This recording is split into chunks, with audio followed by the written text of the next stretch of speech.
Good evening, everyone. This is Neha Sharma, and I have prepared this channel basically to help out those students who are preparing for various competitive exams in which biology subject is included, like NEET aspirants and teaching exams like NVS, KVS, or any state, union, territory teaching competitive exams. Dear viewers, I am myself a teaching competitive exam aspirant and working as a PGT biology teacher in one of the eminent institute of the country, like DAV. So I'm the part of that institute since 10 years and teaching the biology as a PGT biology teacher. So I am here to help you all related to the problems of biology, and if at the end of the video you find any kind of difficulty or any kind of correction, then let me know in the comment section. Your suggestions, your advices are always welcomed.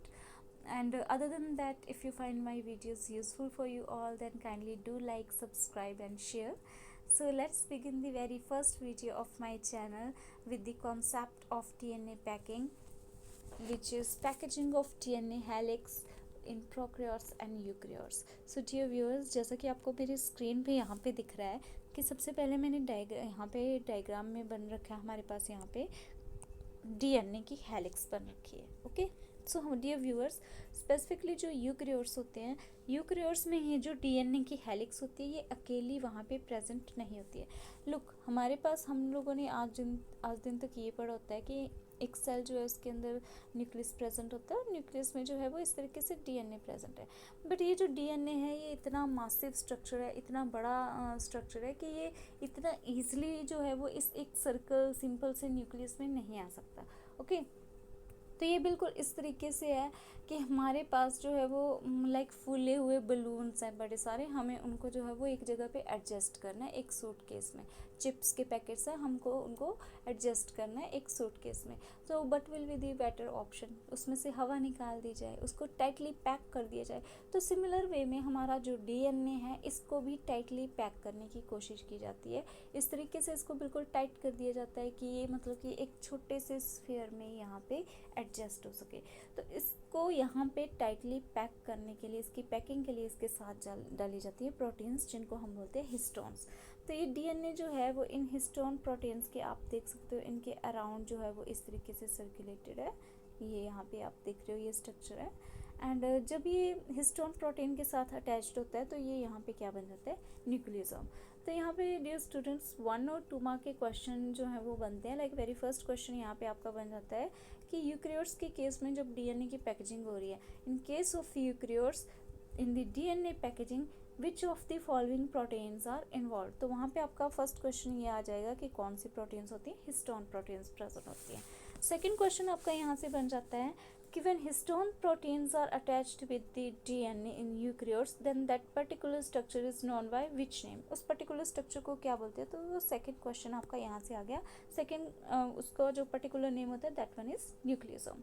Okay, इसके बाद question बन जाता है कि nucleosome is further the next structure after the nucleosome. Nucleosome जो है वो जो एक ये आप स्ट्रक्चर देख पा रहे हो यहाँ पे 8 हिस्टोन प्रोटीन्स होती है बेसिकली. तो 8 हिस्टोन प्रोटीन जो हैं आप यहाँ पे काउंट भी कर सकते हो, 1 2 3 4 5 6 7 एंड 8 हिस्टोन प्रोटीन्स यहाँ पे नटशेल लगी होती है यूकैरियोट्स में. तो ये हिस्टोन प्रोटीन्स जो हैं वो कितनी होती है नंबर में, तो ये होती है 8. ओके, तो ये आपका यहाँ पे थर्ड क्वेश्चन आ गया जो 1 मार्क में पूछा जा सकता है. फोर्थ में आपको ये पूछ सकते हैं कि ये जो न्यूक्लियोसोम है ये फर्दर कौन से स्ट्रक्चर में कन्वर्ट होता है. तो ये बना देता है हमारा क्रोमैटिन फाइबर, मतलब कि लॉन्ग थ्रेड. ओके, और जैसा कि हम लोगों ने पढ़ा हुआ है सेल डिवीजन के टाइम के ऊपर कि जब भी सेल डिवीजन होती है तो सेल डिवीजन में फर्स्ट स्टेप होता है कंडेंसेशन ऑफ क्रोमैटिन फाइबर. और जब भी ये क्रोमैटिन फाइबर की कंडेंसेशन होती है तो ये नेक्स्ट जो स्ट्रक्चर बनाते हैं वो होते हैं क्रोमोसोम, जो कि कुछ ऐसे एक्स शेप्ड स्ट्रक्चर होते हैं. So dear viewers, this was all about the nuclear packaging in the nuclear material packaging in the eukaryotes. So यहाँ पे मुझे जो डायग्राम एक्सप्लेन करना था I have explain that one. But now moving with the further thing I would explain जो भी यहाँ पे लिख रखा है. तो आप वही चीज़ें यहाँ पे जो लिखा हुआ है वही सेम चीज़ें मैंने अभी भी एक्सप्लेन करी कि हमारा जो डीएनए हेलिक्स की पैकेजिंग है वो एक मल्टी लेवल के ऊपर होती है किस लिए? To fit the massive DNA, हमारे पास जो इतना बड़ा डीएनए मॉलिक्यूल है उसको फिट करने के लिए न्यूक्लियस के अंदर। ओके, तो ये सारा कैसे स्टार्ट होता है? स्टार्ट्स विद द डीएनए की रैपिंग होती है किसके आसपास? हिस्टोन प्रोटीन के आसपास, और उससे नेक्स्ट स्ट्रक्चर क्या बन रहा है? न्यूक्लियोसोम बन रहे हैं। ओके, और न्यूक्लियोसोम फर्दर कौन से स्ट्रक्चर में ऑर्गेनाइज्ड है? उनसे क्रोमेटिन फाइबर बन रहे हैं, देन उनसे फाइनली क्रोमोसोम बन रहे हैं। तो इससे क्या होता है कि ये मतलब कि हेल्प आउट करता है कि जो जेनेटिक इन्फॉर्मेशन है उसको ईजिली हम लोग मैनेज कर पाए, यानी कि डीएनए को अच्छे से हम लोग मैनेज कर पाए।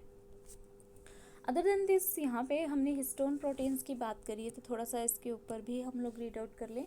तो हिस्टोन्स जो हैं, यहाँ पे बोला हुआ है कि जो हिस्टोन प्रोटीन डीएनए पैकेजिंग में यूकेरियोट्स में यूज़ होती है, तो वो डीएनए प्रोटीन पार्टिकल होते हैं जिनको कि न्यूक्लियोसोम बोलते हैं, यानी कि जब भी डीएनए के साथ हिस्टोन जुड़ गई तो उसको हम न्यूक्लियोसोम बोलते हैं। तो ये वेरी फर्स्ट लेवल है हमारा डीएनए पैकेजिंग का। तो ये एक क्वेश्चन यहाँ से और बन गया आपका 6th वन, कि very first level of DNA packaging in eukaryotes is known as nucleosome. मतलब कि किसी ने सीधा सीधा नहीं पूछा कि जब डीएनए के साथ बेसिक हिस्टोन प्रोटीन लग जाए तो कौन सा स्ट्रक्चर बनता है। कोई ऐसे भी पूछ सकता है कि फर्स्ट लेवल क्या होता है डीएनए पैकेजिंग का, तो उसको हम बोलेंगे न्यूक्लियोसोम। तो एक न्यूक्लियोसोम का स्ट्रक्चर यहाँ पे 7th क्वेश्चन आपका बन सकता है 1 मार्क का, कि न्यूक्लियोसोम में होता क्या है। तो वहाँ पे होते हैं 200 बेस पेयर्स अप्रॉक्स, यहाँ पे दे रखे हैं 200 बेस पेयर्स, और जो कि किसके अराउंड रैप्ड होते हैं? ऑक्टामर, मतलब कि 8 histone protein. Okay, 2H2A, 2H2B, 2H3 and 2H4। तो ये यहाँ पे आपका ये 8 ऑक्टामर वाला 8th क्वेश्चन आ गया, और ये 9th इनकी टाइप भी पूछी जा सकती है for 1 mark. Okay, and one more important question कि ये जो हिस्टोन प्रोटीन्स होती है वो कैसी होती है? Basic in nature. ओके, जो इनकी नेचर है वो बेसिक होती है, वो 10th क्वेश्चन बन सकता है। और पॉजिटिवली चार्ज होती है, वो भी यहाँ से आप इसी को सेम में इंक्लूड कर सकते हो। एंड ये डीएनए को इतना टाइटली पैक क्यों कर पाती हैं? This is the very basic reason, क्योंकि हमारा डीएनए जो है वो उसमें फॉस्फेट ग्रुप लगा होता है जिसके ऊपर नेगेटिव चार्ज होता है। तो आप खुद देखो कि हमारे पास जो है वो इस तरीके से डीएनए हेलिक्स है जो कि नेगेटिवली चार्ज्ड है, और ये इस तरीके से 8 ऑक्टामर हम लोग बोल सकते हैं, 8 बेसिक प्रोटीन्स के अराउंड ये इस तरीके से क्वाइल्ड है।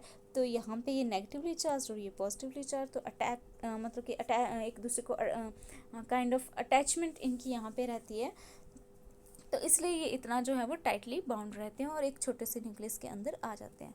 अदर देन दिस, ये आगे के स्ट्रक्चर दे रखे हैं कि न्यूक्लियोसोम जो है वो फर्दर किस स्ट्रक्चर में कन्वर्ट होता है। तो न्यूक्लियोसोम जो है वो फर्दर कन्वर्ट हो रहा है क्रोमेटिन फाइबर में। Okay, which is the basic unit of DNA packaging in eukaryotes. तो यहाँ पे आपका 11th क्वेश्चन बन जा रहा है नेक्स्ट वाला।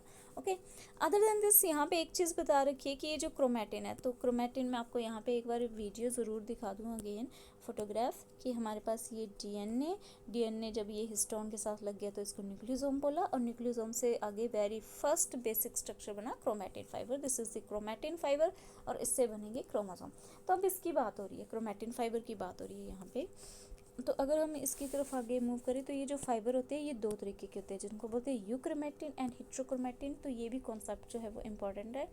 तो हमारे पास बोलो है कि जो यूकैरियोटिक ऑर्गेनिजम्स होते हैं, यूकैरियोट, उनमें जो क्रोमोसोम होते हैं वो 2 तरीके का क्रोमेटिन फाइबर अपने अंदर रखते हैं, यूक्रोमेटिन एंड हेट्रोक्रोमेटिन।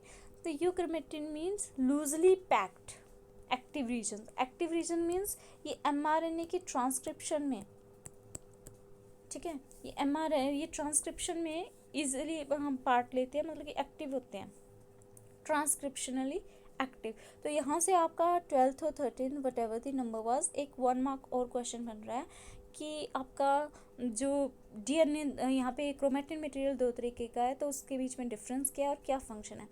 तो हमारे पास जो क्रोमेटिन है पहले से एक बहुत लूजली पैक्ड होगा, तो आप मतलब कि काइंड ऐसे देखो कि ये बहुत ऐसे ढीला सा ऐसे पैक्ड होगा। तो ये मतलब कि ऐसे देखने में भी ऐसे लाइट सा लगेगा, तो इसको लाइट भी बोल देते हैं। ओके, और जो मतलब कि बहुत डेंसली ऐसे बहुत टाइटली ऐसे पैक्ड है, तो तो ऑब्वियसली ये देखने में भी कैसा लगेगा, डार्क लगेगा। तो ये तो मतलब कि कलर की बात आ गई कि कैसे हम पहचान सकते हैं by looking at the physiology, externally हम देख के कैसे पहचान सकते हैं माइक्रोस्कोप में। तो जो हिस्सा यूक्रोमेटिन वाला होगा तो वो लूजली पैक्ड होगा, लाइट दिखेगा, और बाकी वाला जो है वो डार्क दिखेगा। अदर देन दिस दूसरा डिफरेंस ये आ जाता है कि हमारा जो यूक्रोमेटिन है वो पार्ट लेता है ट्रांसक्रिप्शन में, एक्टिव होता है, और हमारा हिट्रोक्रोमेटिन जो है वो इनएक्टिव होता है। ओके, एंड बाकी आ जाएगा इनका लूजली और डेंसली पैकिंग से रिलेटेड कॉन्सेप्ट। ओके, सो यहाँ पे फर्दर बताया हुआ है कि क्रोमेटिन फाइबर जो है वो और ज़्यादा क्वाइल करते हैं, और ज़्यादा हायर ऑर्डर स्ट्रक्चर यानी कि फाइनल स्ट्रक्चर क्रोमोसोम बना देते हैं। तो ये चीज़ यहाँ पे दे रखी है। अदर देन दिस आप यहाँ पे एक क्वेश्चन इंपॉर्टेंट आ रहा है, ये तो थी यूकेरियोट्स में डीएनए का पैकिंग कैसे होती है उसके बारे में। अब ये दे रखा है कि डिफरेंस क्या रहता है प्रोकैरियोट्स और यूकेरियोट्स में डीएनए की पैकेजिंग में। तो प्रोकैरियोट्स में जैसे हम लोग लेते हैं बैक्टीरिया का एग्जांपल, तो हमारा जो बैक्टीरिया है उसमें लैक हिस्टोन प्रोटीन, उसमें हिस्टोन प्रोटीन्स नहीं होती हैं। तो ये जो है वो फंडामेंटल डिफरेंस है। तो ये आपका 12th और 13th जितना भी बन रहा था नंबरिंग, एक और 1 मार्क का क्वेश्चन यहाँ पे आ गया कि हमारे प्रोकैरियोट्स में जो है वो हिस्टोन प्रोटीन्स नहीं होती हैं, इसलिए इनका जो डीएनए है हमारे पास, ये जो हमारे बैक्टीरिया रहते हैं, प्रोकैरियोट्स रहते हैं, इनका डीएनए जो है वो टाइटली पैक्ड नहीं होता है। वो रैदर देन वो एक न्यूक्लियोइड रीजन के फॉर्म में जो है वो वहाँ पे ऐसे पड़े रहता है। ओके, और जबकि यूकेरियोटिक डीएनए जो है वो क्रोमेटिन की फॉर्म में जो है वो प्रॉपरली ऑर्गेनाइज्ड होता है। So this is the very basic difference between the eukaryotic and prokaryotic DNA packaging. तो यहाँ पे मैंने समराइज़ करने की भी कोशिश करी। अगर आपको ये कॉन्सेप्ट अच्छा लग रहा हो तो मैं यहाँ पे वीडियो को स्लोली चला रही हूँ ताकि आप इसको नोट डाउन कर सको, या स्क्रीनशॉट लेना हो किसी को तो आप स्क्रीनशॉट भी ले सकते हो। तो ये बेसिक डिफरेंस यहाँ पे आ गया कि जो प्रोकैरियोटिक डीएनए की पैकेजिंग होती है उसमें कोई हिस्टोन नहीं होंगी, रैदर देन उनके पास नॉन हिस्टोन प्रोटीन होती हैं जो कि डीएनए को पैक करने में हेल्प करती हैं। तो हिस्टोन आ गई आपके यूकेरियोट्स में और नॉन हिस्टोन आ गई आपकी प्रोकैरियोट में, और इनका जो डीएनए है उसको जिस हिस्से में वो प्रेजेंट होता है उसको बोलते हैं nucleoid without any membrane. Okay, and prokaryotic DNA जो है वो कॉम्पैक्ट कैसे होता है, अब उसको भी जो है वो एक हिस्से में कॉम्पैक्ट होके तो रहना है, ऐसा नहीं कि बिल्कुल फैला रह सकता है। नो डाउट इसके पास मेम्ब्रेन नहीं है, बट स्टिल उसको एक जगह पे ऐसे कंडेंस सा रहना है। तो इसकी जो है वो सुपर कॉइलिंग, मतलब एक के ऊपर एक के ऊपर एक ऐसे लेयर सी सुपर कॉइलिंग हो जाती है। ठीक है, तो ये जो सुपर कॉइलिंग का फीचर है ये अदर फीचर यहाँ पे आ गया इन केस ऑफ प्रोकैरियोट्स। यहाँ पे लास्ट में मैंने जो है वो समराइज़ करने की कोशिश करी all the features in prokaryotic DNA packaging and eukaryotic DNA packaging. तो हिस्टोन की बात की जाए, प्रोकैरियोट्स में जो है वो हिस्टोन्स नहीं होती हैं, नॉन हिस्टोन्स होती हैं। यहाँ पे हिस्टोन बेसिक प्रोटीन्स होती हैं। स्ट्रक्चर की बात की जाए इनके डीएनए रीजन को बोलते हैं न्यूक्लियोइड, यहाँ पे यूकेरियोमेटिन और हेट्रोक्रोमेटिन बने होते हैं।